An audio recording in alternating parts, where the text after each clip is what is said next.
네, 쌉을 이용한 간단한 GBR 수술을 보여드리겠습니다. 지금 수술할 부위는 12번 순측으로 연조직과 본이 많이 흡수된 케이스입니다. 자, 우리가 이렇게 과량의 GBR을 할 때는 인시전 라인을 상악에서는 중앙에 넣기보다는 과하게 부착선을 1mm 이상은 포함했지만 가능한 협측에 인시전을 주는 게 매우 좋습니다. 수직 절개를 추가하는 경우도 있습니다. 모델이기 때문에 그렇게 과하게 벌릴 필요는 없을 것 같고요. 이렇게 순협측에 치우친 인시전 라인은 추후에 과량의 GBR을 했을 때 고개측의 플랩이 들리면서 인시전 라인이 중앙으로 가는 효과를 얻을 수 있습니다. 자, 플랩을 열었을 때 우리가 본 디펙트 양상을 본다면 수직적, 수평적으로 상당한 본 디펙트 양상을 보고 있습니다.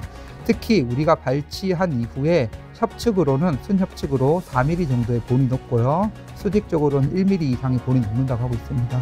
때문에 저희가 이런 경우 임플란트를 심을 때 임플란트의 식립 깊이는 현재 잇몸의 두께보다는 인접치의 치연연이라든지 치연연 1mm 하방에 세멘토 에나멜 정션 하방 4mm 정도를 맞춰서 심는 게 유리할 것 같습니다. 자, 일단은 빨리 임플란트를 심어 보겠습니다. 자, 12번이기 때문에 가능한 SCRP 홀을 구개측으로 낼 수 있도록 위치를 잡으려고 메조 디스탈은 중앙, 바코 팔라탈은 가능한 구개측에 위치시키게 드릴링을 하고 있습니다. 자, 픽처 심는 거는 과하게 힘을 주어서 드릴링을 한다기보다는 본이 사각사각 소리가 나면서 심는 게 본 히팅에 위험해서 안전하다고 생각하고 있고, 식립 깊이에 대해서 본인이 7mm를 심고 싶다라면 그보다 한 단계 긴 사이즈 8.5mm 정도까지 드릴링을 해야 안정적으로 7mm의 픽처를 위치시키기 쉽습니다. 왜냐하면 우리가 스토퍼까지 드릴링을 한다고 했을 때 그 드릴링이 치조골 상방이 일레귤러하기 때문에 정확하게 7mm 8.5 정확하게 드릴링 된다기보다는 그보다 짧게 드릴링 되는 경우가 많습니다. 특히 이 모델 같은 경우는 본이 매우 단단한 D1본에 가깝기 때문에 4mm 픽처를 식립하려고 해보겠습니다. 인접치에 걸릴 때는 이렇게 드릴 익스텐션을 이용하신다면 훨씬 손쉽게 수술을 하실 수 있고요. 자, 11.5mm까지 드릴링을 마친 상태고요.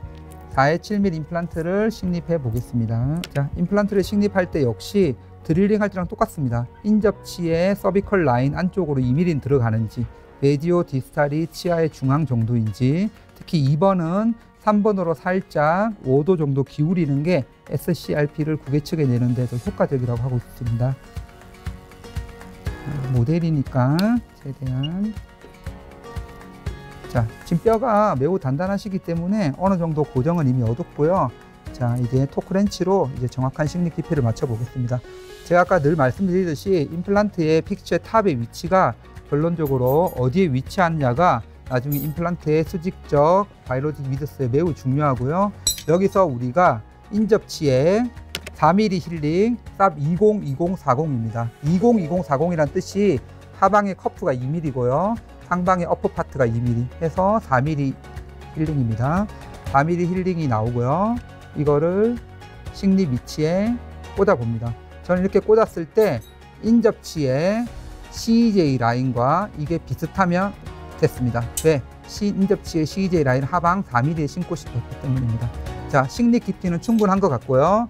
자, 여기서 우리가 본 디펙트 양상을 보자면 순측으로 스레드가 한 4개 정도 노출되고 있습니다. 이런 열개 병소에서는 GBR을 통해서 우리가 열개 병소를 극복해 가야 되는데, 상악 전치, 소구치 같은 경우는 하방으로 갈수록 컨케이브합니다. 이런 경우에서는 아무리 우리가 여기 상방 서비컬에 뼈를 많이 쌓아도 멤브레인을 돋고 당기는 순간 뼈는 내려가기 마련이에요. 때문에 아까 전에 보여드렸던 본텍 같은 걸 이용해서 하방에서 우리가 지지선을 만들어주는 게 매우 중요하다고 생각합니다. 본텍을 박을 때는 우리가 미리 멤브레인을 잘라놓고 본텍을 박습니다.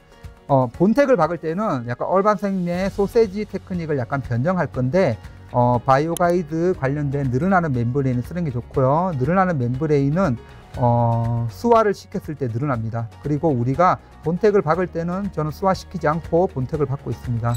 저희가 미리 멤브레인을 트리밍 좀 해드리겠습니다. 보통 하방으로 갈수록 조금 더 호리병처럼 두껍고 상방으로 갈수록 조금 얇게 이렇게 저는 트리밍 하고 있고요. 사실 이게 제가 수술을 한다면 저는 프로브를 수술에 많이 쓰고 있는데 프로브로 치아 사이 거리라든지 이런 걸 충분히 재고 있고요.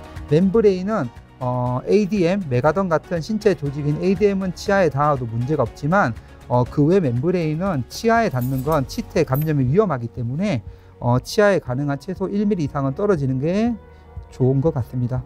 지금 뭐 거의 좋은 것 같고요. 여기서 이제 구개축으로도 어느 정도 넘어가야만 사실 멤브레인이 어느 정도 움직이지 않고 스테빌리티를 확보할 수 있는 것 같습니다. 자, 여기서 우리가 임플란트를 신고 본이식을 하기 전에 미리 저는 골막이완 절개를 시행합니다. 골막이완 절개는 반드시 가상의 무코올 징지발 정션을 생각하시고요. 무코올 징지발 정션 하방에 점막의 안쪽에 있는 골막을 깨끗하게 컷하셔야 돼요. 왜냐하면 각화치어는 늘어나지 않습니다. 늘어나는 건 점막이죠. 점막을 늘리려면 점막을 못 늘어나게 하고 있는 골막을 깨끗이 컷해야 돼요. 이런 경우에는 수직 절개를 넣지 않았기 때문에 점막의 신장량이 제한됩니다. 하지만 넣을 수 있어요.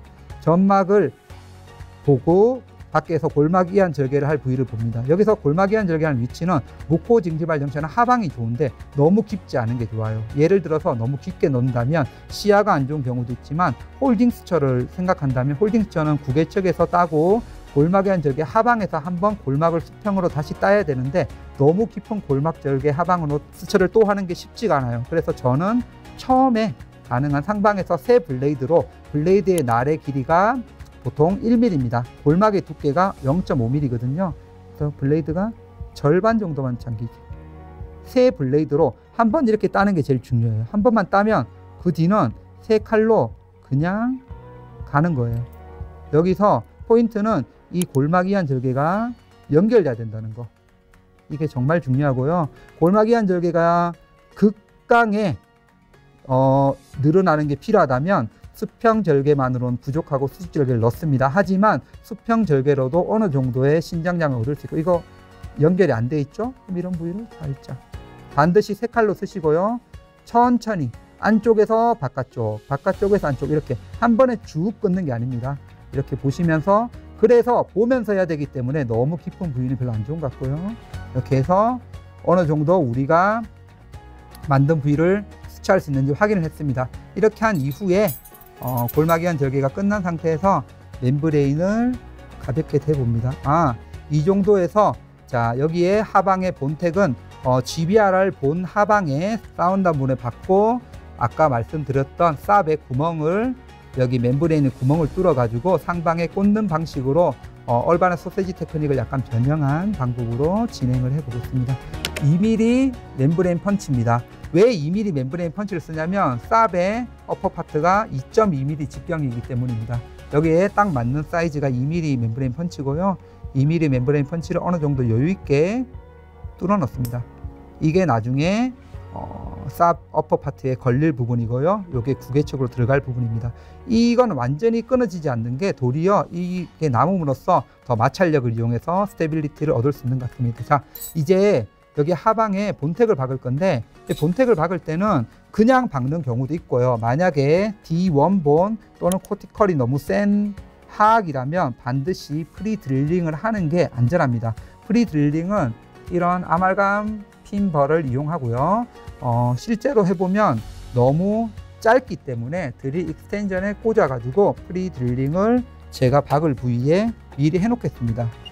자, 식립 모드로 두시고요. 반드시 인접지의 루트 모양을 보시고 루트를 침범하면 안 되겠죠. 그 하방에 좌우에 2개 정도 프리드릴링을 저는 하는 걸 선호합니다. 왜냐하면 프리드릴링을 하지 않고 코티컬이 단단한 부위에 본텍을 박다가 본텍을 잃어버리는 경우도 있고요. 실제로 본텍이 쉽게 들어가지 않고 부서지는 경우도 있습니다. 자, 프리드릴링을 한 사진 상태를 보여드린다면 이런 식으로 아말감 핀버로 이런 식으로 프리드릴링을 미리 해놓은 상태고요. 자, 본텍을 박을 때는 다양한 본텍이 출시되는데 3.5mm 정도 무난합니다. 만약에 FGG를 본텍으로 한다면 5mm 이상의 본텍이 필요하고요. 한 3.5mm가 무난하지 않나 싶습니다. 이렇게 수직으로 본텍을 꺼집어내고요. 이런 식으로 멤브레인을 위치시키고요. 제가 실전에 수술할 때는 살짝 벌려서 본텍의 박을 부위, 즉 프리드릴링 한 데가 어딘지를 확인하고요. 자, 본텍을 칠 때는 경쾌하게 따당땅 한 번 더. 자, 여기서 본텍을 뺄 때 디테일을 알려드린다면 그냥 빼다가 본텍이 빠질 수도 있어요. 본텍 홀드에 따라 다른데 여기 홈이 있는데 여기 홈에 15C 블레이드 같은 걸 꽂고 뺀다면 조금 더 안정적으로 뺄 수 있습니다. 자, 본텍 박혔죠? 하나 더 박아 보겠습니다. 자, 항상 본텍을 박을 때 이 본텍이 플랩 안에 없어질 수도 있기 때문에 정말 신중해야 되고요.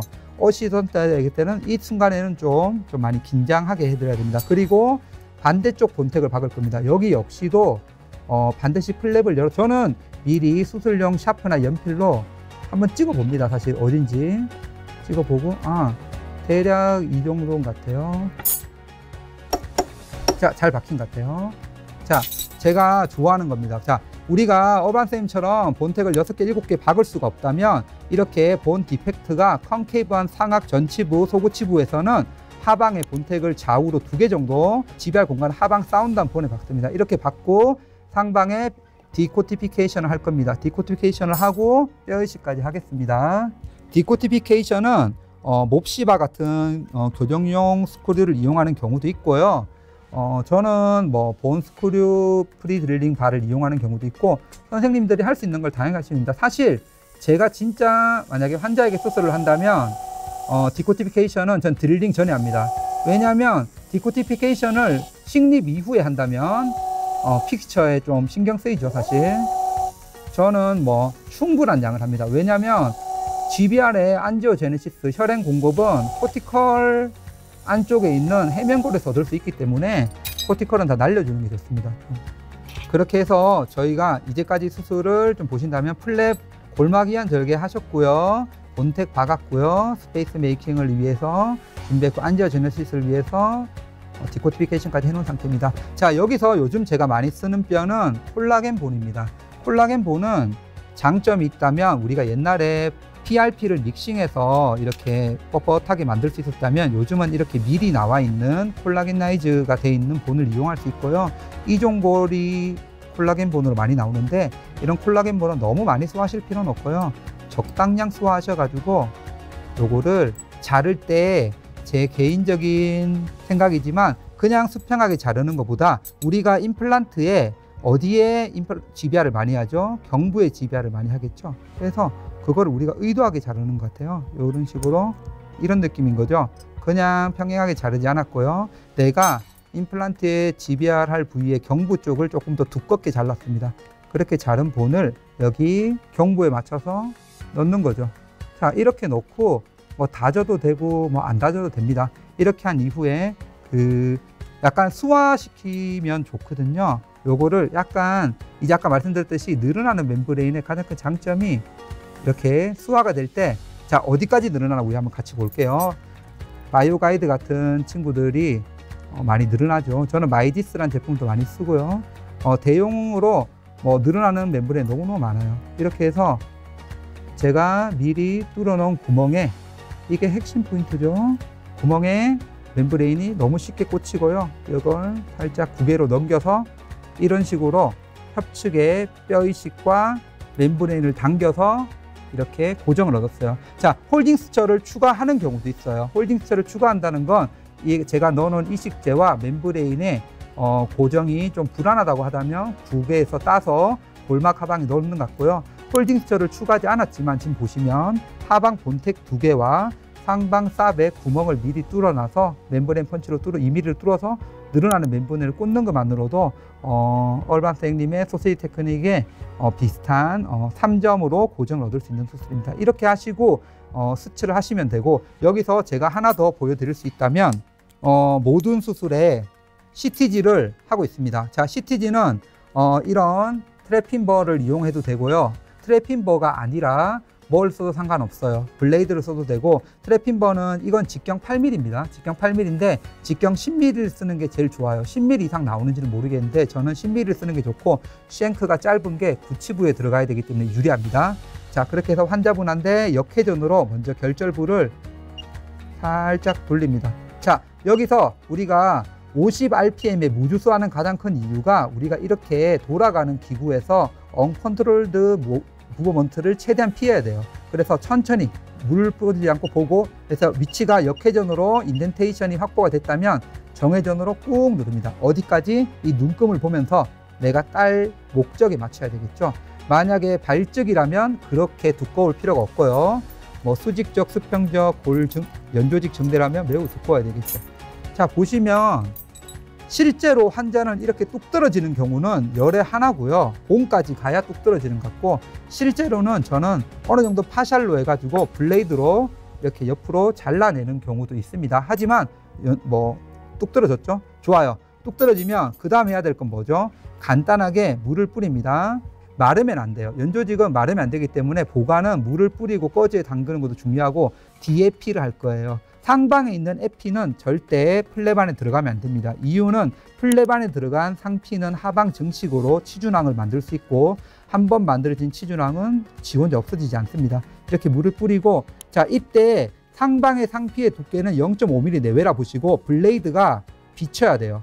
이게 비치는 게 왜 중요하냐면 상피 직하방 연조직이 가장 퀄리티가 좋습니다. 이걸 에피라고 가정한다면 이게 DAP된 덴산 CT고요. 구개측 같은 경우는 이걸 뒤집었을 때 지방이나 선조직이 있어요. 노란색. 그런 친구들도 치유에 방해가 되고 수축량이 많기 때문에 잘라주지만, 구개측과 다르게 결절부의 가장 큰 장점은 하방에 지방 선조직이 거의 없습니다. 자, 그럼 이걸 우리 여기 삽에 어떻게 꽂을까? 첫 번째로 보여드릴 수 있는 방법은 그냥 이런 식으로 간단하게 구멍을 뚫습니다. 그냥 블레이드로 이렇게 칼집을 하나 내주신다고 생각하면 될 것 같아요. 이렇게 블레이드로 칼집을 하나 냈고요. 이런 느낌인 거죠. 고무니까 조금 이해해 주시고, 이렇게 꽂는 것만으로도 이렇게 간단한 CTG의 가장 핵심은 로컬라이제이션, 스초로 원래 원하는 위치에 CT를 고정해야 되는데 삽에 꽂는 것만으로도 되고요. 자, 만약 삽이 20-20-40이야, 높이가 낮아, 잘 안 꽂힌다 이러면 저는 요즘은 귀찮으니까 꽂는 것도 안 하고 이런 식으로 팩맨 테크닉이라고 입을 벌립니다. 입을 벌려서 주로 저는 순협측에 잇몸을 이식하는 걸 선호합니다. 하지만 팩맨 입을 벌리면서 인접에 파필라까지 들어갈 거예요. 이런 식으로 고정이 잘 됩니다. 이렇게 간단하게 지금 삽을 이용해서 제가 보여드렸던 건 GBR 할 때 특별하게 홀딩 수채를 이용하지 않고도 하방의 본텍 2개와 꽂는 것만으로도 이제 GBR 부위의 스테빌리티를 얻었고요. 이식한 연조직을 상방 삽에 꽂는 것만으로도 수치 없이 CTG를 했습니다. 자, 이렇게 해서 좀 찢어졌지만 수치까지 마무리 지으시면 될 것 같아요.